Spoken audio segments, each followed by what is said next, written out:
Hashmap Megabytes. Hello and welcome to another episode of Hashmap Megabytes. My name is David Herntzer, and today I'm going to walk you through part two of the Snowflake Data Sharing. And part two is going to deal with sharing not only within the same cloud provider and region, but also across cloud platforms. Remember, the part one was the same cloud, same region. Part two, we're going to jump across to go into different cloud platforms. So let's get going. All right, real quick, we're going to just kind of barely go through some of these slides just because we did it already on part one. But I did provide the link to the Snowflake documentation on data sharing. Again, great info.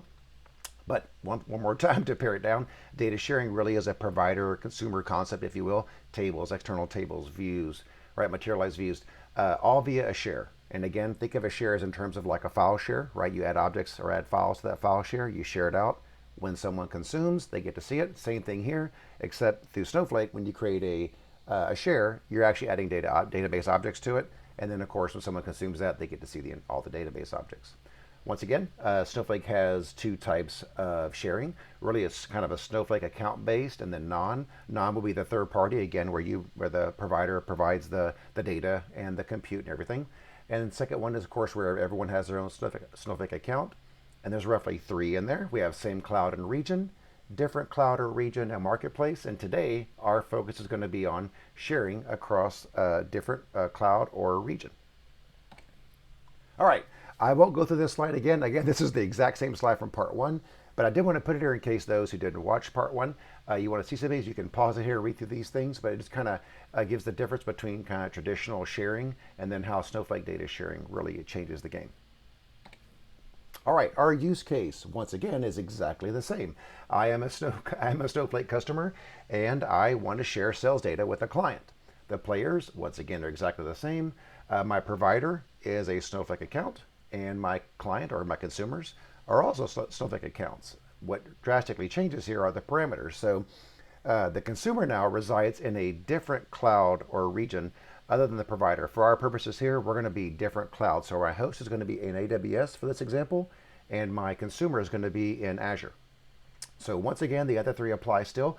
No direct access to the tables. We're going to use secure views only, and we're going to abstract that. And again, we'll kind of walk through what that abstraction layer does. And then we're also going to say, as another parameter is our order and customer data is filtered dynamically. So that view that we're providing is kind of a dynamic view that changes, or that can be changed based on configuration data and not DDO. And then the last one, multiple clients can use the same data sets as in part one. And again, we're going to kind of carry over. I'm going to walk through parts of part one to kind of set up the data, and you're going to see, actually, we're going to kind of prove that we can also share, while we're sharing the same data within the same cloud and region, we're also going to kind of share that data across cloud providers. So what does this mean from a 30,000 foot view? Well, I drew a really ugly diagram to show this. So over here we have our AWS cloud. We're in US West, Oregon. And then we have our consumers are going to be, the ultimate consumer is going to be in Azure, so East US 2 in Virginia.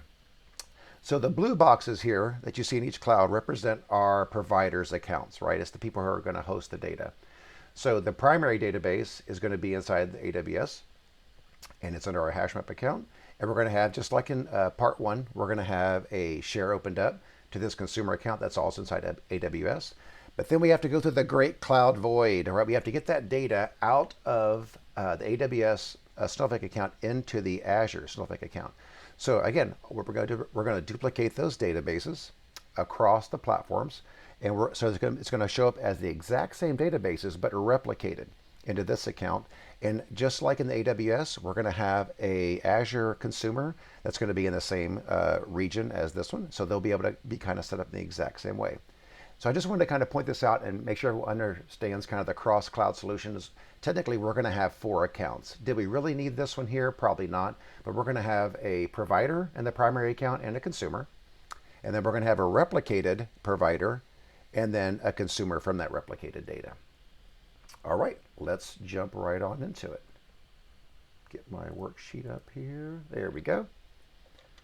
All right, so you're going to see I have 4 tabs open at the very top, and those 4 tabs are for each account that I'm in. You can see AWS Provider, AWS Consumer, Azure Provider, and Azure Consumer. All right, so once again, I kind of went through all this ahead of time so we don't waste time here creating these databases. I have one database here, and this, whoop, let me scroll down a little bit. I have one database here. This holds all my data. Once again, this is a copy of the TPCH SF1 data set, the smallest data set in the Snowflake sample data. And that's in this database. And then my configuration database has these three tables, and this is what's going to be used to control those dynamic views, right? We're going to kind of control the view based on configuration data. And I have all that data already set up in step one. So let's go ahead and jump to step two. Again, you're not missing a whole lot. This was part of the part one series. So this part right here changes a little bit. So what we're going to do in here is we're going to go ahead and set up that configuration data. So before, let me get my session set up here. So my database and my schema. Before, all we were doing was using this one AWS account to consume. Now we're going to have two. I'm going to have, and this, remember, this registered accounts is my metadata. Think right here. Think a fictitious website that I have going where people can log in and they can register their Snowflake accounts, and then they can kind of have a shopping cart where they can go and purchase the different data sets they want to do, right? This kind of represents this registration piece. So I'm going to go ahead and I'm going to register these two accounts. These are my two consumer accounts. So 2 lines entered. And then I'm also going to go ahead and pretend each one of these chose Africa as their region that they wanted to consume data from at first. So let's go ahead and add these 2 rows. All right. So if I looked at registered accounts, I should have 2 in there now. I do. And for this, I should have both accounts, and they should be just Africa. So again, when we share these things out, the default view they should get is any kind of order or customer data is going to come back as Africa only. All right, step 2 is done. Step 3 is along the same lines of what we did, and we sort of don't have to do this, but I want to kind of show you the difference between same cloud, same region, and different cloud vendor altogether. So I'm going to run through this really quick. All we're going to do here is we're simply setting up the shared data set for our same cloud, same region consumer account. And again, just to kind of make sure we go over again, this SQL function that I'm building here is part of the where clause for these views. This is how I do it, right? I hit that account region access cross-reference table, and it kind of acts as our control table based on what account's logging in. That way on all these views, they only get to see what they purchased, right, through our fictitious website. So I'm going to go ahead, I'm going to highlight all these views, and I'm just going to run them very quickly. You can see some of the views have where they're using that secured access, or secured region, sorry, function, and some aren't, right? The ones where it's just open data, we don't really care. They can see everything. I'm going to go ahead and run this real quick. These should create really fast. All right, all done. And so for the next piece, we're going to create our share. So of course, if I'm creating something that's account-based, I have to log in with the account admin. And I'm going to create a share. And remember, a share is just a placeholder. It has nothing in it. So I have to go through and add all the objects I want. Again, I'm going to breeze through these. This is what we did in part 1 of this series. So I'm going to go ahead and add all these objects. And again, this is just to contrast, same cloud, same region, and different clouds. So, and I'm going to alter this share. I'm going to say that this account, which is my AWS consumer account, has access to this share. There we go. So if I show my shares, I should have one sitting there. There we go. My outbound share. All good. So step 3 is done. So step 4 is where things change from part 1 to part 2.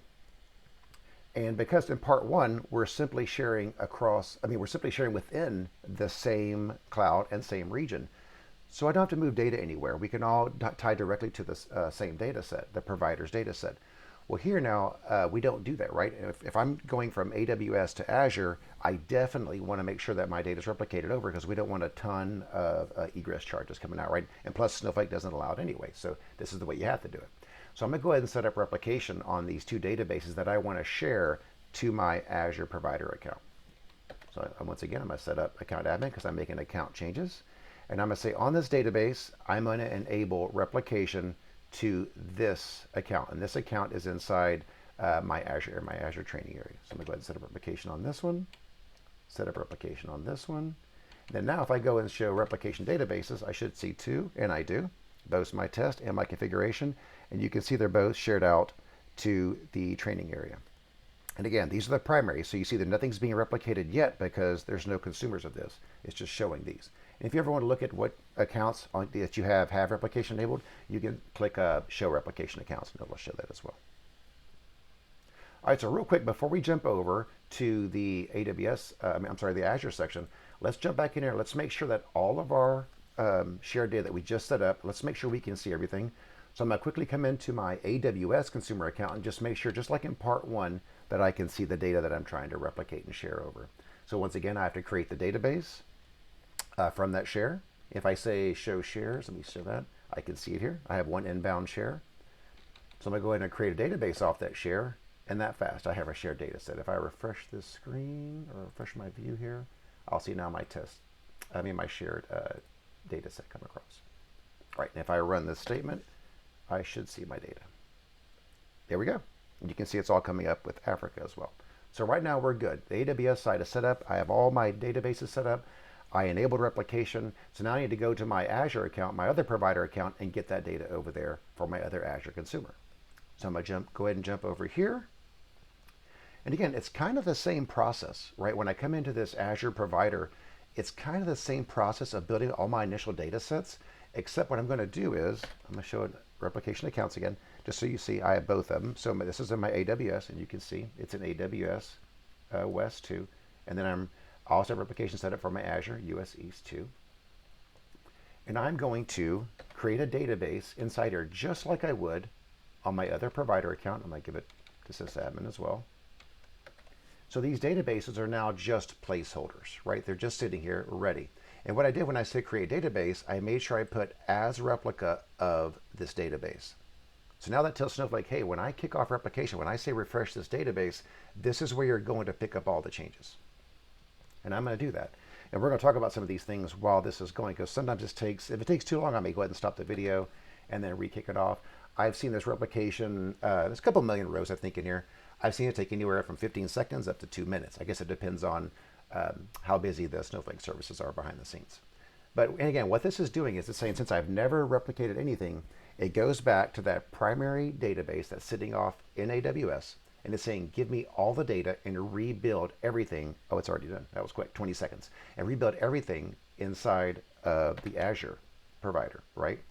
I'm going to do the same thing for the configuration database. It should be quick. I think there's like 10 rows and like a few structures. Again, it's how fast they can queue it up and get it going. This runs, you can see my warehouse isn't running. This runs as inside of a warehouse running behind the scenes inside of Snowflake. And hopefully done here in a second. But again, what this is doing is strictly going back to this database and saying everything that's in that test config database that was in my AWS account. So this account right here and this database, I don't know why I have this expanded, but right here, all these tables, bring all these 3 data tables over. And we'll see why we're doing that in a second. And this one's deciding to take a little while. And if it doesn't come back in a second, I'm going to go ahead and pause. You know what? I may pause. And we're back. So I went ahead and paused because it took about 2 minutes. So I went ahead and paused on that one. And again, sometimes we're at the mercy of this, right? We don't exactly know what's being queued up behind the scenes. But once this was queued up, it ran.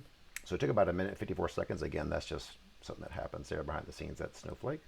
No worries. And there, now if I query the database, actually let me expand this so we can see them. So if I refresh this, we have a bunch of test databases in here. I can see all my config settings. I can see now that all my structures showed up. And if I query the data, of course, I see the 2 settings I initially put in on my AWS account. So now I'm knowing my replication processes are successful. Everything's working. I'm going to go ahead and very quickly do the same thing we did on the AWS side. I'm going to just grant all the privileges to sysadmin role, because remember, we don't want to be doing everything as account admin. We want to give everything back to the sysadmin role, or something that rolls up to the sysadmin role. All right, so step 1 is done. I have my data structures now reconstructed in Azure that they duplicate, they replicate the ones that are inside AWS. So now I'm going to go ahead and go to step 2. And you're going to notice step 2 is exactly the same as it was. I think it's exactly the same as it was in AWS. I'm going to go ahead and set my credentials up to be sysadmin. I'm going to create the database. Again, I'm calling this dherncher shared test sharedb, just like I did in AWS. I'm going to add the exact same function inside this one. Again, remember, The premise behind this is I'm creating an abstraction, right? I'm creating another database that's holding all of my stuff that I want to share, right? So that database contains all the views and any kind of functions, anything I want to do that's talking back to the other data sets, right? So that function is created. And then once again, I'm going to just highlight all of these views. So we're not wasting a ton of time doing this, since we just did this like 30 seconds ago. All right, so I'm going to create all the views. And once again, as soon as this is done, I'm going to go ahead and refresh this. So now we should see my new shared database in here. Right here we do. My shared schema. Remember, please don't name it like this. But I just wanted to show you kind of the secure shared view. Here they are. They all show up. Now, once again, I need to do the exact same thing I did before. I need to create a share, a Snowflake share. So I'm going to do the same thing. Notice I called my share dHernzer test different cloud share 1, just so we can make sure we're at a different place. And I'm going to go ahead and run all of these. And all this is doing, again, is just putting all those objects that I want to share into that share, so that when it's consumed, all these objects appear for the consumer. All right, there we go. And now what I'm going to do is I'm going to take this share and I'm going to add the Azure sharing account to it, which is my consumer account. All right, so if I say show shares, I should have one. I have a few inbound here, but these are the ones from Snowflake. But the outbound here is the one I just created. So this is the one I'm looking at. And I'm shared to that account we just saw a while ago, that Azure Consumer account. All right, and guys, that's it. That's really it. Just like we did on part 1, or just like we did again for the AWS Provider, we do the exact same thing over here. Again, this would all be scripted out, right? You would run this as a what do you call it, automated process. But again, we're kind of running this manually so you can see all the steps. And as a tidbit down here, if you're going to refresh, you probably create some kind of task like this. This is kind of straight out of the Snowflake help. I would alter the database on some interval. This is doing like 2 a.m. and it's altering the database to refresh.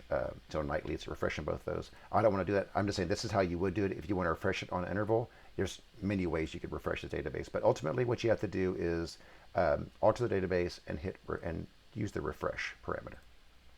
All right, so let's jump into our consumer. Once again, this is exactly the same as the AWS Consumer. You can see the code looks exactly the same. I'm going to say show shares. I need to go ahead and expand this so we can see. Nothing in here but the Snowflake default data that comes with Snowflake. And I can see right here I have an inbound share that I just created. So let's go ahead and use it. So I'm going to set up my session, account admin, set up my warehouse. Just like I did on the AWS Consumer, I'm going to create me a database from that share. Now if I refresh this, everything should just show up. And it does. And you can see the inbound arrow. And there it is. There's all my views. So that quick, right? Just the same. Now I'm seeing the exact same data as before, right? So let's go run that query I just had. And we're going to kind of do some comparisons here. So here's the query on that data. And remember, a while ago, let me jump back over here. I'm seeing only Africa data. Because a while ago when we set this up, let me scroll to the top here, we chose just Africa for both. So you can see for my AWS account, I chose Africa, and for my Azure account, I chose Africa. Now what we're going to do is we're going to go ahead and add 2 more. So for AWS, I want that account, say they put Asia in their cart and checked out, and then the Azure folks put Europe in their cart and checked out. So I'm going to simulate that. I'm going to run both of these. Oh, I'm in the wrong database. There we go.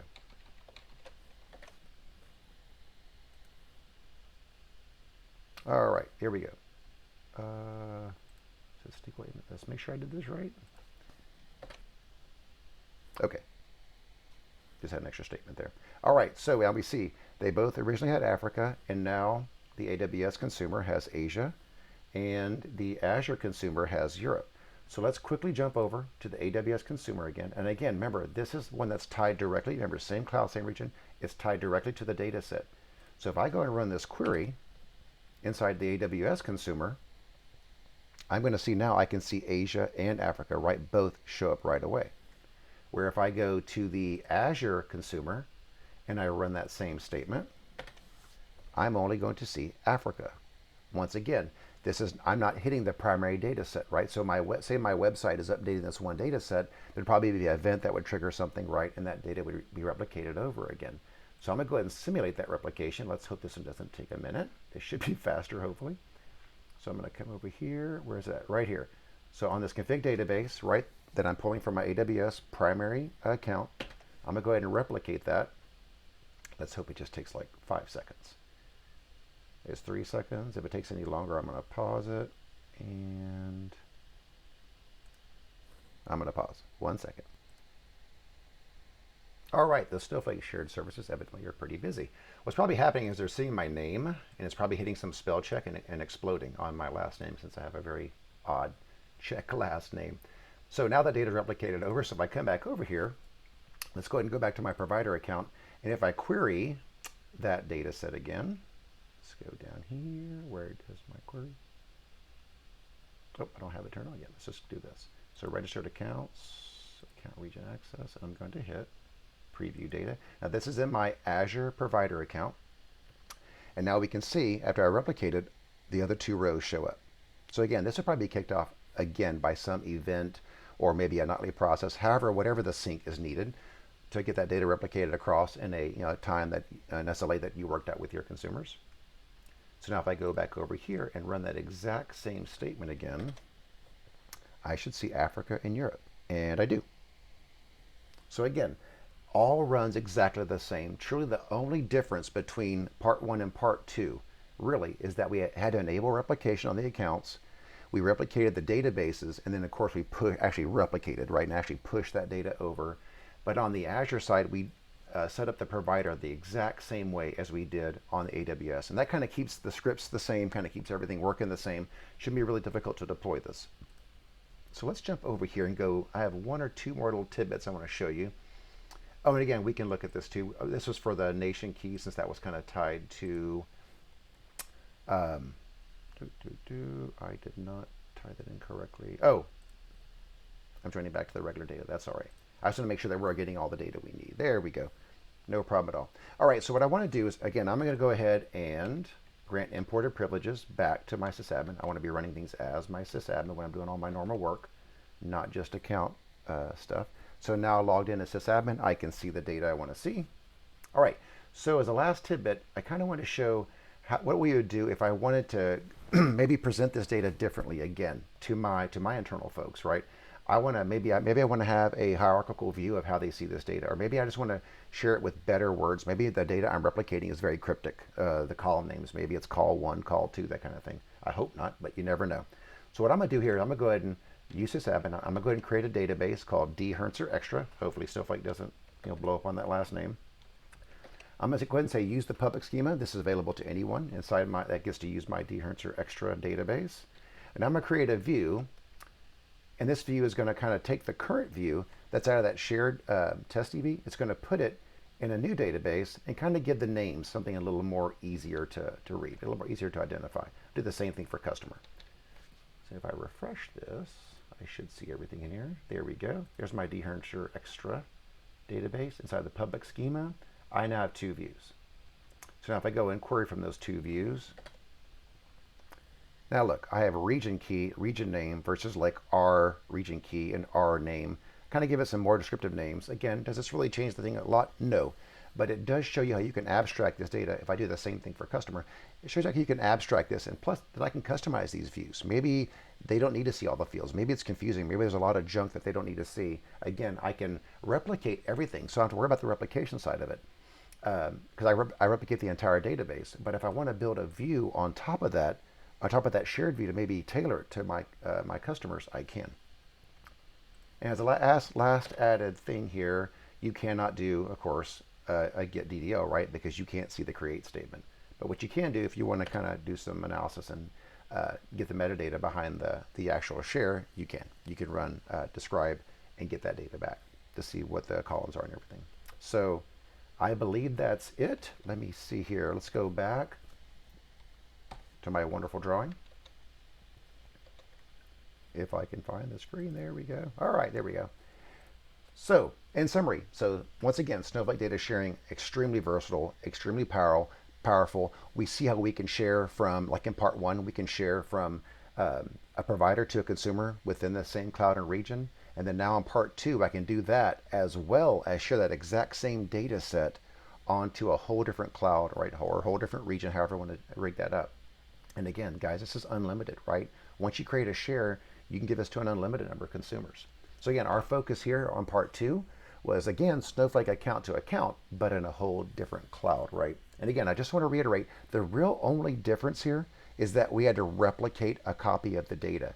So if you have maybe vast data sets that you're doing, maybe you're keeping everything in one giant data warehouse, you may want to start looking at partitioning that data out into different data sets or different databases so that your shared data, you aren't replicating a tremendous amount of data that you need to share with your consumers. And again, we kind of walk through a real world case right on hooking up a configuration style cross-reference table, right? Again, we kind of had that fictitious website that would let us pick and choose who gets to register and who and what kind of data sets they want to view or what regions they want to view kind of in their shopping cart, right?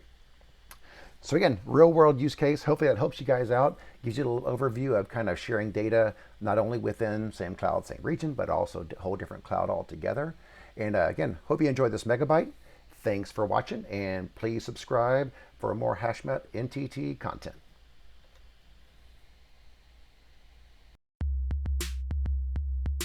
Hashmap Megabytes.